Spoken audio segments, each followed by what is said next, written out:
Wabarakatuh.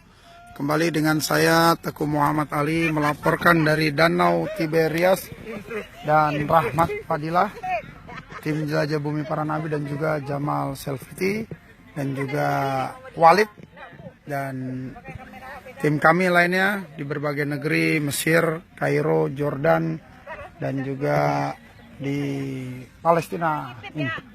Baik, kita akan melihat sekitar Danau Tiberias yang salah satu tanda dari akhir zaman, yang dimana mengeringnya Danau Tiberias akan keluarnya Ad-Dajjal, ya. Salah satu tanda kiamat dan keluarnya Dajjal ini ada di sini. Airnya berawal kurang lebih dari sini, sekarang sudah surut sekitar hampir 700 sampai 1 km kalau kita lihat di depan sana sejauh mata memandang. Dan airnya ini sudah mulai mengering kembali. Kita bisa lihat tanah yang basah ini sudah sampai ke depan sini. Ini tanah yang kering, ya. Dan ini tanah yang basah. Dan di sana itu ada dataran tinggi Golan dari negara Syria. Dan juga di sebelah kanan kita negara Jordan. Dan di sebelah sana Yerusalem, Jordan, Syria seberangnya. Danau Tiberias ini dikuasai hampir 90% oleh pemerintah Israel dan kurang lebih 10% bahkan tidak sampai oleh Jordan. Baik, mungkin akan ada sedikit cerita bagaimana salah satu tanda akhir zaman dan keluarnya Dajjal. Silakan bercerita Ustadz Rahmat. Assalamualaikum warahmatullahi wabarakatuh. Apa kabar Bapak Ibu semua, masyarakat Indonesia? Di sini kami sudah sampai di Danau Tiberias. Ini adalah salah satu tanda akan keluarnya tanda kiamat besar, yaitu mengeringnya Danau Tiberias. Di dalam hadis yang sangat panjang diriwayatkan oleh Imam Muslim, juz 8 Kitabul Fitan, dikisahkan bahwa sahabat Nabi yang mulia yang bernama Tamim Ad-Dari, asalnya adalah seorang Nasrani, beliau pergi berlayar, ya, beliau pergi berlayar ke timur kota Madinah,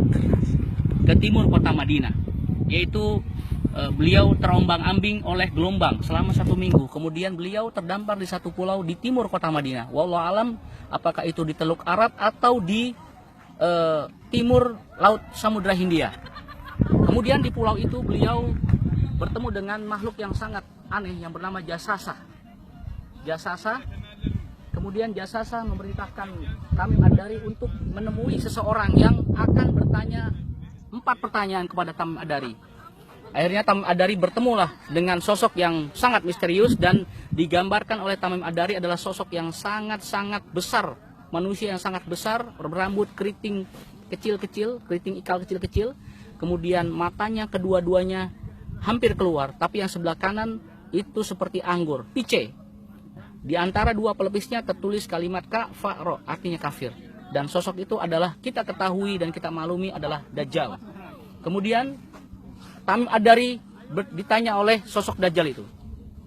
Yang pertama, apakah air mata Zugar, apakah Rasulullah atau utusan Allah, seorang laki-laki dari kota yang bernama negeri Hijaz, seorang laki-laki sudah diutus di negeri Hijaz yang mengaku sebagai utusan, dia tidak bisa baca dan tulis?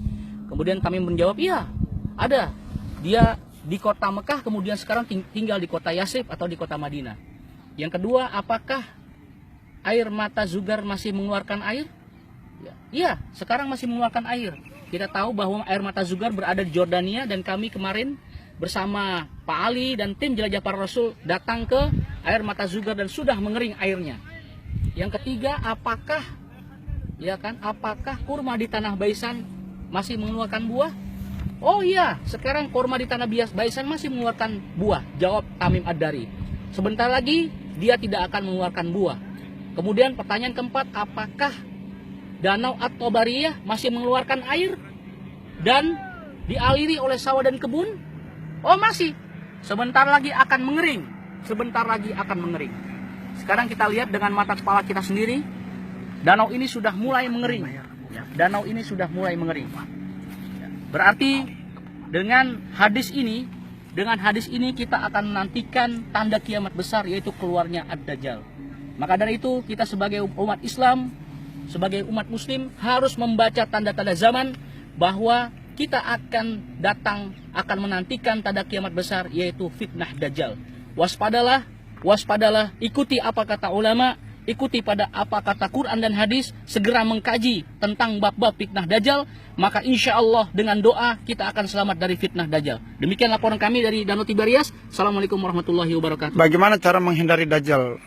Cara menghindari Dajjal itu dengan doa, yaitu Allahumma inni a'udzubika min azabi jahannam wa min azabil qabri wa min fitnatil mahya wal mamat wa min fitnatil masihid Dajjal. Doa itu dibaca setiap selesai sholat 5 waktu, selesai tahiyat akhir sebelum salam. Dan kemudian ada lagi, yang kedua adalah membaca surat Kahfi, 10 surat Kahfi, 10 awal surat Al-Kahfi. Harus dihafal. nomor 1 sampai 10. Ya, dibaca atau dihafal, tapi Nabi menyarankan untuk dihafal. Lebih bagus, lebih afdol. Mulai sekarang dan seterusnya kita baca, kita hafalkan surat Kahfi, insya Allah kita akan dilindungi dari fitnah Dajjal. Bahkan kemarin tadi siang Tadi ada siang imam kita mampir di Babu Ludin atau kota Ludin, yang kota itu di dalam hadis juga termaktub bahwa kota itu adalah kota yang akan dibunuhnya Dajjal, sang pendusta, sang pembohong, sang durjana, ya sumber fitnah, ya, raja kekafiran Dajjal yang memperbakandakan dirinya sebagai Tuhan. Dia akan dibunuh melalui tangan Isa Nabi SAW di kota Ludin. Tadi kita datangi. Imam Masjid Kota Ludin mengatakan, mulai saat ini saya memerintahkan dan seterusnya kepada Anda untuk selalu membaca 10 awal surat Al-Kahfi, menghafalkannya dan mengamalkannya. Karena saya sudah perintahkan kepada seluruh kota Ludin, orang muslim di kota Ludin, untuk membaca, menghafalkan dan membacanya setiap saat untuk berlindung dari fitnah Dajjal berdasarkan petunjuk Rasulullah bahwa kita harus membaca surat Kahfi 10 ayat pertama itu untuk selamat dari fitnah Dajjal. Baik, terima kasih Ustadz Rahmat. Kami tim Jelajah Bumi Para Nabi, mudah-mudahan apa yang kita sampaikan sedikit ini membawa manfaat dan barokah. Amin. Bila ada kekurangan, kesalahan, kekhilafan, saya Teguh Muhammad Ali dan Rahmat Fadilah melaporkan dari Danau Tiberias.